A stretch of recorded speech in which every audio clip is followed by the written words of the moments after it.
radu, že mezi námi chodí hodně lidí se špatnými myšlenkami. Hodně lidí taky má špatné svědomí. Trápí je láska nebo snad drogy. Nevidíme do druhých, ale obličej to poví. Za každým špatným činem se svědomí trolí. V poslední době nevidím se lidi smát. Taky mám blízké kamarády, kteří začali fetovat. Řeknu ti, je to hnus se každý den dívat, jak si sám podlamuje kolena a on to neví.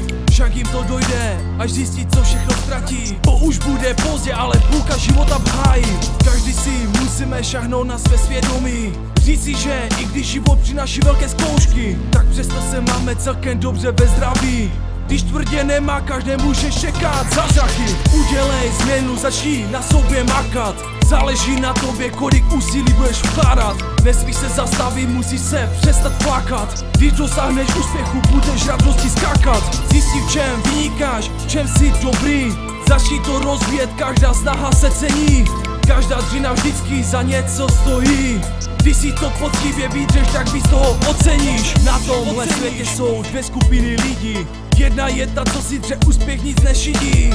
Snažíš si zpříjemnit chvíle na zážitky. Žijou život s nadhledem z finanční stránky. Jsou to slušní lidé, co nevykrajejí banky, ale naopak se umí podělit o úspěchy. Horší je to s tou druhou skupinou lidí, co žijou jenom z přídavku na děti. Jsou nervózní, všechno jim smrdí a vadí. Když jim něco daruješ, tak si to neocení. Radím ti nestýkat se s těmahle lidma.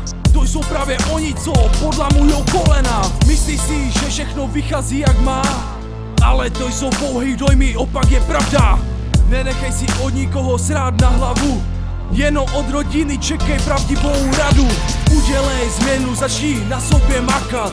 Záleží na tobě, kolik úsilí budeš vkládat. Nesmíš se zastavit, musíš se přestat plakat. Když dosáhneš úspěchu, budeš radosti skákat. Zjistí, v čem vynikáš, v čem jsi dobrý.